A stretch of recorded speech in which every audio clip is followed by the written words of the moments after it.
Well, welcome everyone. This is the Dare to Be Great, Dare to Be You podcast. My name is Sean Langwell and I am your host. And for the first time, I don't have my notes in front of me, so we're going to wing that part. But I am going to tell you the purpose of this podcast really was to bring together people from all walks of industry and life. That can be arts, entertainment, yoga instructors, authors, athletes, CEOs, executives, performing artists, the entire gamut. And being great is a subjective term. People are great in all different areas of their life, not necessarily by their vocation. The purpose of this podcast is to bring people into the show to have conversations about what they've done with their process for the one purpose of trying to help inspire and encourage other people to take a chance on themselves. Ergo, dare to be great, dare to be you. I have, we all have a very rare opportunity today. We have MaryEllen Whitton, who just published a book and is doing a book talk tomorrow. I don't know if this is going to hit in time, but she's a local author in Petaluma. The book is entitled Lean Into Your Light. Welcome, MaryEllen. Thank you. What a great intro. So I have some notes here on your bio. Let me just do a little highlight here and then I'll have you fill in the blanks. How about that? Because I'm not going to read all this. People get bored to death if I just keep reading and reading, reading. But No problem. so in terms of this book, as Mary Ellen began to overcome her struggles with self-worth, doubt, and negativity, she learned the most valuable lesson that even in the darkest moments, we all have the power to change our reality. Becoming aware of language you use when you think and speak and how your deepest beliefs make you feel. Her breakthrough came when she realized that personal transformation wasn't about changing anything external, but about shifting her inner dialogue. It wasn't about waiting for life to give her permission to shine. It was about deciding to step into her own light, regardless of what was happening around her. Her book, just for those who don't know and haven't gotten it yet, won an International Impact Award and has been featured in several magazines, including Women's Reporter, CEO Times, and Women's Insider. So, welcome, Mary Ellen. There's a lot that we're going to talk about in prepping for this podcast. You and I share a lot of common interests and have parallel paths, and that's always fun when we get into a conversation on the show. So, welcome. Thank you. Thank you. Thanks for having me. So, tell me a little bit about the motivation. I mean, writing a book is a daunting task. I mean, the book is about dealing with some of the imposter syndrome stuff. So let's just start there. What was this process like for you as a first-time author, and in particular, writing about things of doubt and negative self-talk and all that stuff?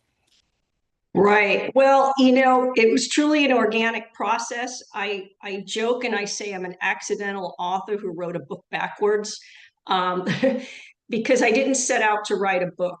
I had my own personal, um, I really try to avoid the word struggles, but that's really what they were that happened a lot because of 2008. I lost my business, which was a beloved yoga studio that I had put all my eggs in one basket, and that basket broke. And that was a long, painful path. And I eventually lost my house, which I've really not told too many people about because that also hurt. But weirdly enough, I'm grateful for that now. So what happened was about 7 years ago, maybe eight at this point, my adult daughter, at the time she was about 20 or 21, was in her own negative phase. And whenever she called or texted me, mostly texted, she'd say, and it was like a mantra of hers, I am stressed, I am disappointed, I am frustrated. And it was pretty much daily and it was constant. And she knows this because she grew up with me. I reminded her, I go, honey, when you put something like that out, that kind of energy, you're inviting more of that back into your experience. And while she knew it, cognitively, emotionally, she was just out in left field. So one day, out of the blue, kind of, right, I got an inspiration to text her positive I am statements instead of the I am frustrated, I am disappointed, I am stressed. And they came from some magical place because I didn't look them up. I didn't struggle to find the right words. They just came to me. And I just talked to text in my phone, right? So I had this long thread of these beautiful I am statements, and then I cleaned them up. They were exactly 3 words. I am expansive. I am forgiven. I am forgiving. I am creative. I am loved. I am patient. It was random and they all came up. So I text them to her, and I'm really excited for her to get this and be like, oh, this is the best thing since sliced bread. Thanks, mom, right? It didn't work out that way. So about 2 days later, when I finally reconnected with her, I go, honey, did you read the thread that I sent you of those nice I am statements? She's like, nah. Yeah. Yeah. I'm like, nice. Okay. And I thought about it for a bit and I'm like, well, how can I get through to her? And she loves to read. So I thought, why don't I write her a book of just the I am statements?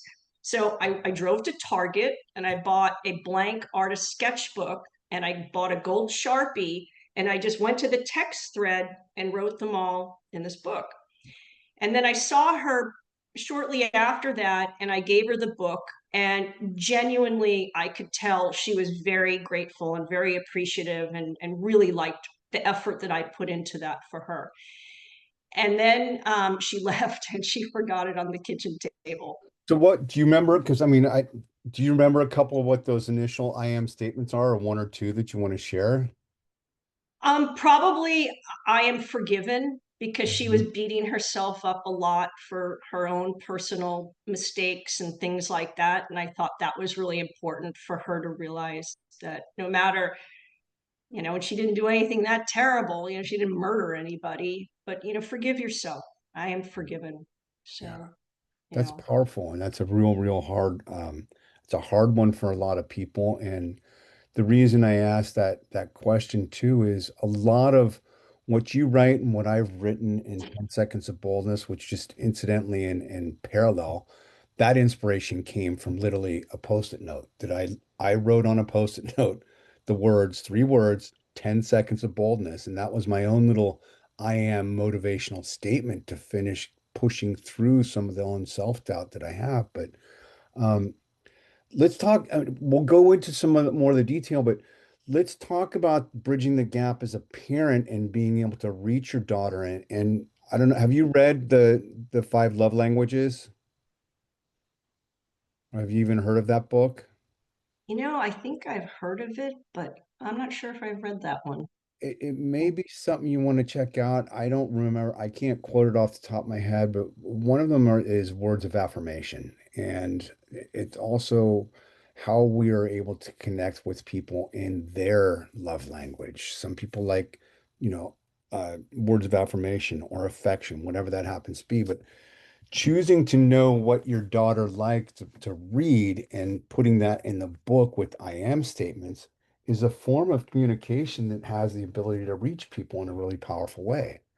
So was that a conscious choice just to incorporate that in the book, or was it to get it out there and reach your daughter? I mean, talk a little bit more about that. It was 100% for her, Okay. solely for her, to kind of get through to her, because I know watching a video, there's nothing wrong with that, right? Reading a book, I mean, that's how she connects. She loves books. Like, she reveres books. You can't dog mark, what do you call it? Dog Dog ear. dog ear. You can't do that. That's an absolute no-no in her world. They're sacred to her. And that's why I chose that rather than sitting and having a conversation, which I did do with her, because you can take the book everywhere. You put it in your bag, you put it in your backpack, you just bring it. And when you need it, which is for her all the time, pull it out, get off your phone, get off Facebook, get off all that stuff, right? Send your attention in here. Yeah, and let's talk a little bit more about what's in the book beyond the I am statement. So go ahead and we started to talk about your own blocks, but it became an opportunity to reach your daughter. But let's talk about the content of the book and how you structured it, and also some of the challenges from an author perspective, because there's a lot of people that listen to this podcast who are authors or aspiring authors. It's just kind of how it happens organically because I'm writing books too. So walk people through a little bit of that process. and what some of the conscious choices were that you made in structuring this book. Okay, so how it worked for me is talk about post-it notes, like you put your 3 words on a post-it. I had post-it notes everywhere with ideas, and they were all over the house. I looked a little bit like a crazy person.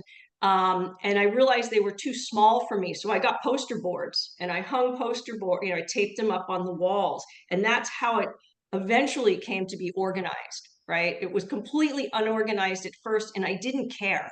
And I'm Mhm. like pretty meticulous about that kind of stuff. And something inside me said, just trust that it's all going to fall. It's like throwing it all up in the air and it's all going to land perfectly where it needs to go.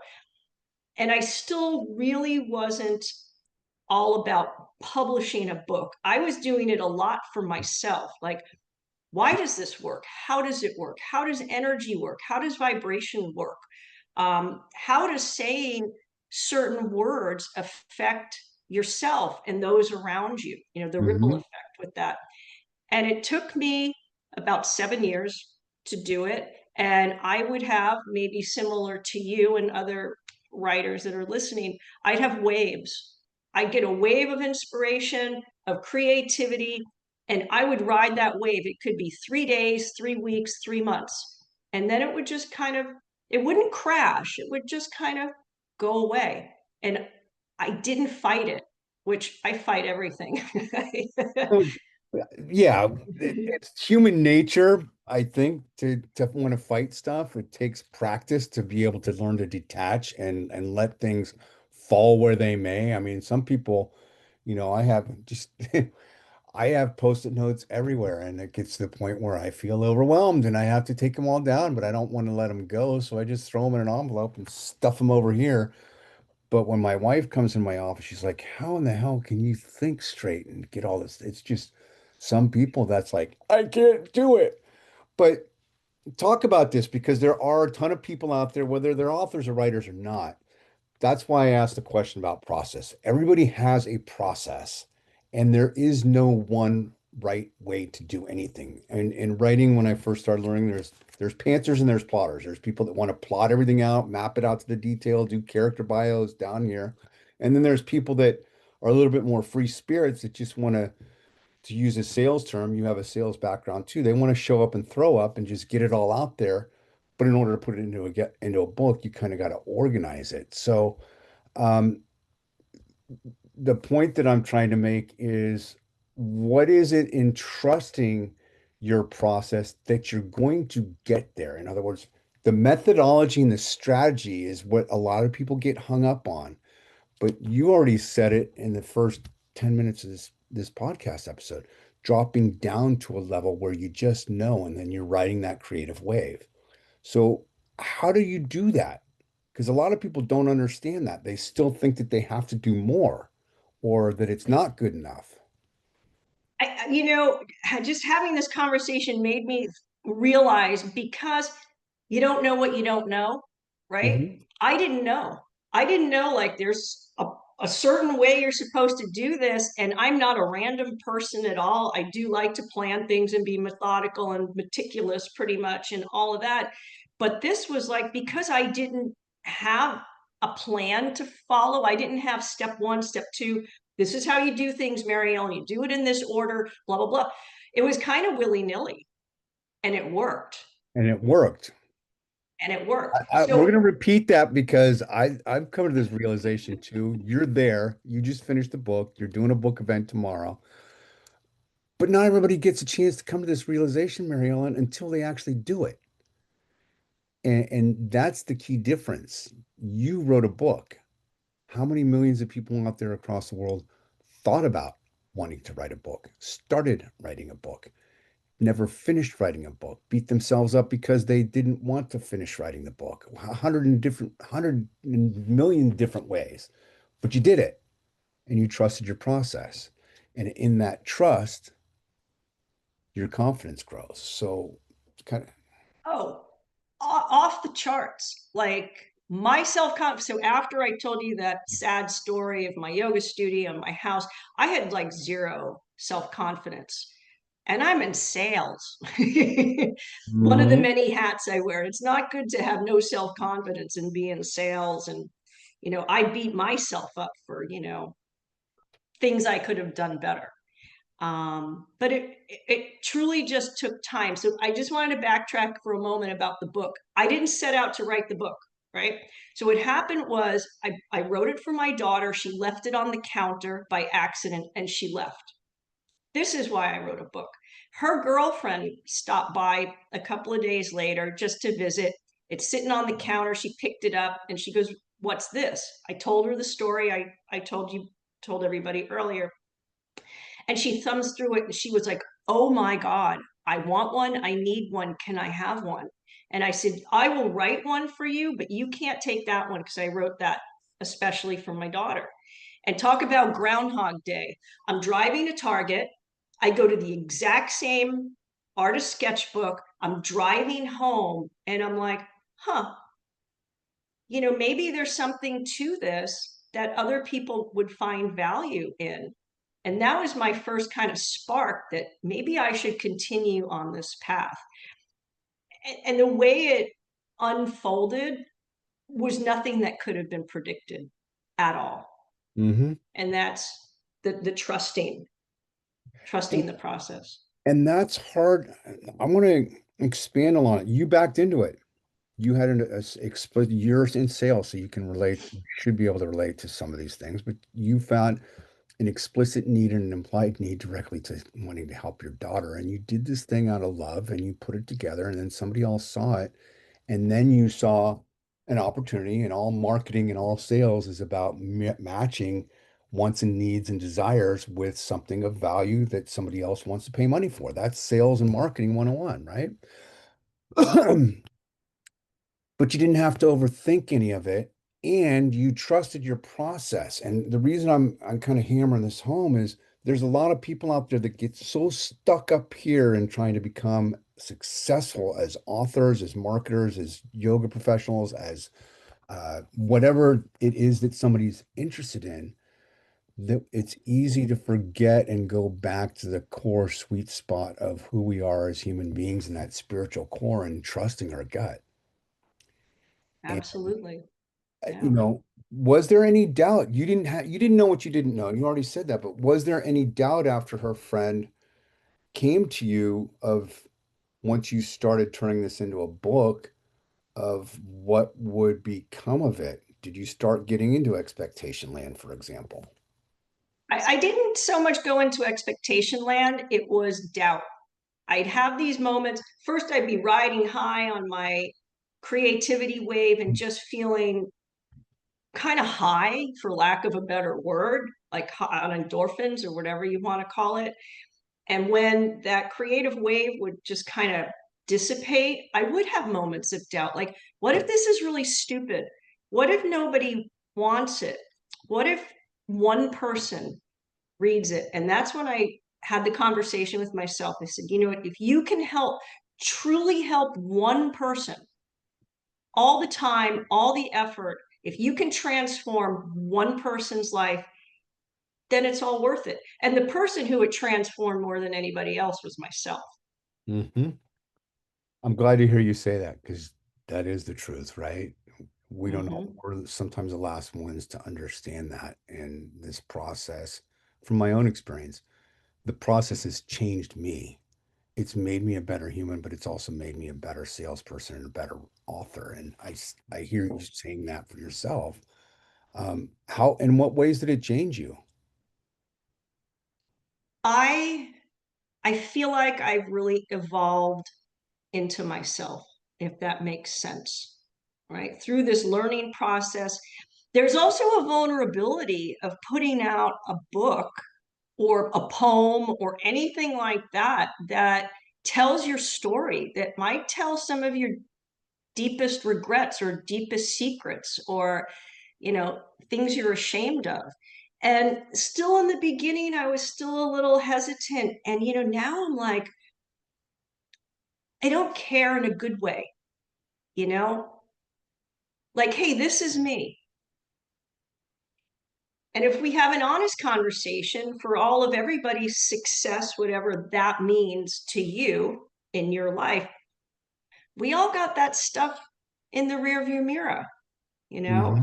we messed up, we made a mistake, we really blew it, right? And for me, when I came, and I call it the tapestry of our life, when we can come together with the good, the bad, the ugly, at least for me, in my opinion, and just weave it all together and accept that, yeah, that happened and that happened, that probably 80-90% of what's happened to me and you and everybody that's listening has been good stuff, right?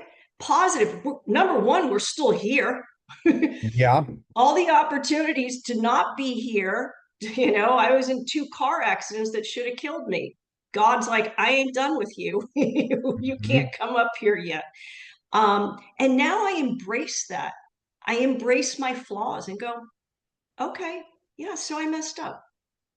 And on the other side of this, you talked about it earlier, but you wrote through the waves, and that, I mean, for anybody who's has experience in sales, you may understand this too. There's momentum that happens. There's the doubt, and most salespeople I know don't want to make cold calls, for example. If they do, I say they're full of shit because they just are. I don't know anybody that says wakes up in the morning and say, I can't wait to make cold calls. Nope. The inevitabilities of the doubt, they happen regardless of what our background is. But how, when you're riding the wave, you're able to build the momentum and keep going. But how do you handle it when those shifts happen and you're in a funky space? Besides just I am statements, are there things in your book that talk about lifting your own self up or lifting other people up and how to process some of those negatives, that negative self-talk, um, and navigating the uncertainties of life, if you will? Well, we all have negative self-talk. For me personally, I'm kind of freaking out because I'm looking at my laptop and my battery might die, and I'm house sitting and I don't know where the light switches are. So I'm not sure what's going to happen here. Right. I saw Um, the look of fear on your face and I wasn't going to say anything. And then you said that. And I'm like, uh-oh, what's going on? The dog's. yeah, I'm like, oh God, I hope it doesn't. Um, to me, it comes down to awareness, right? When you become self-aware of your negative self-talk, or maybe your negative, not self-talk, maybe the way you talk to somebody else in your life. Once I started to realize and put a name to it, I'm feeling doubt right now. Mm, I am feeling like giving up right now. I, like my daughter, I am feeling stressed. I am feeling disappointed. I forgot the other one, I am anxious. I think the key for me was A, awareness, and B, to recognize it as a feeling, right? So when you say I am loved, you want to become love. You want to embody the experience of love more than just the feeling, right? But when it comes to those kind of lower end emotions, who wants to become fear? Who wants to right. become stress? Who wants to become doubt? And that's the language, like you read that quote when we started. When I started to turn my own internal dialogue around because I realized I'm going down that rabbit hole, MaryEllen, get out of that rabbit hole as quickly as possible. And that was a process that's taken years. I'm at a point now when I catch myself going down the negative Nelly route, I'm like, girlfriend, turn it around. And now I can do it in a minute or two. And it's a conscious choice too, and it's a practice. It's much like yoga, much like any type of exercise, much like anything in life. The habits come from continuous practice and awareness. First phase is really being aware of what's going on and paying attention. Um, there's also a tendency for people to identify, and I'm channeling inner Tony Robbins from UPW. I know you follow him, but it's just like, what is the identity? What is the state? What are the emotions? What are the feelings underneath all this stuff? And when we attach so much of who we are to how we are behaving with other people, it's easy to lose sight of who we really are. And like you were just saying, you go down to the lower level of emotions, then it's real easy to get stuck in that lower energy frequency space of I am sad. And there's nothing wrong. The challenge that I see is a lot of people put a value on emotion as good or bad. Quite honestly, it's bullshit. It is what it is, right? Mhm. So when we're down in here, you talked about awareness, but can you talk a little bit about the acceptance and the resilience of understanding this and sitting with it for a minute and how you pull yourself? What tools do you use? Maybe writing, maybe journaling, maybe prayer, meditation, yoga. What tools do you use to help reframe and reprogram that negative thought process? For me, it's mostly getting out and moving, whether it's on my mountain bike, whether I'm walking slash hiking. For me, it's movement. If I've been sedentary, if I've been sitting at my desk and I find my, or wherever, and I can find myself fall, maybe something's happened and I fall into the downward spiral, I get myself, and outside, right? Sometimes I'm inside, I get on my yoga mat, it's a rainy day or something, or cold or whatever. But that helps me. It moves energy, basically, right? Any Right. kind of movement moves energy, right? And then once I've gotten myself into a better feeling place, 20 minutes, 30 minutes, sometimes an hour, depending on what's going on, I personally find I can process anything better, right? I make sure that I'm hydrated. I make sure I eat, and I eat pretty well. All of that affects your mood, right? If you find yourself in some negative space and you just like had a bunch of junk food, they call it junk food for a reason. It's really hard to elevate your emotional processing, right? So Mhm. it's really not just one thing, it's a combination of pretty much just taking care of yourself, like drinking lots of water, like you're doing. I know it's easy to forget that in the sedentary part too. I mean, I work remotely out of my house and I'm writing early in the morning and I have to consciously make an effort. We feel it. Let's go back to awareness. So it's you talking, but does a thought come up when you realize your energy is dropping that you need to do something and make a shift? Not always, but I catch myself feeling not good, Mhm. right? I generally tend to feel kind of depressed and isolated is Mhm. probably a word, and negative. Yeah. And it's something I've had to teach myself. Oh wow, you need to eat something. You haven't had any food for 6 hours, and that doesn't mean I don't eat fast food, but it doesn't mean going to McDonald's or whatever. You're having a healthy meal right off the bat. That can make you feel better, right? And proper rest, diet, movement. There's another thing that we haven't talked about that I learned in recovery. You said you read my first book, Beyond Recovery, but a big part of that healthy mindset is not the isolation, which you already talked about, but it's getting outside of yourself and helping somebody else just for a minute. Because when we're in that isolated space, it's easy to start the downward spiral and trying to think our way out of whatever that situation is. And you already talked about it. Movement, diet, drinking some water, getting out in nature. Those are simple things that everybody has 100% control over that is internally focused and an internal decision, not an external factor, which you allude to in your book. I haven't had a chance to read your book yet, but just doing some cursory research, there's this yin and yang, if you will, of external influence and internal influence. And tell us a little bit more about the title of the book, Lean into Your Light. Oh boy, probably like you did. I grappled with the title. Do you know how many URLs I bought from GoDaddy? I'm like, that's the new title. That's the new title. I'm going to go buy that domain while I can. Whole other story about finding my publisher. But anyway, was led towards my publisher, Carol Pesce. She's amazing. She came up with it. I sent, had a conversation with her, told her the story I told you about writing the book. She goes, send me the manuscript. I sent it over and she typed back. She's like, lean into your light. I'm like, there we go. That was the easiest part of the whole book process. Well, I'm glad to hear you say that because I grappled with trying to come up with mine and it was the obvious thing and I'm going, what do I call it? It's like goal setting, this, that, and the other. Because originally it was going to be a goal setting book, and I, like you, I had to sit on it, and life happened. I had to sit on it for 5 years because I had to work through some shit. How could I write a book on goal setting when I wasn't hitting my sales goals? I felt like an imposter, and I'm like, let's see how this plays out.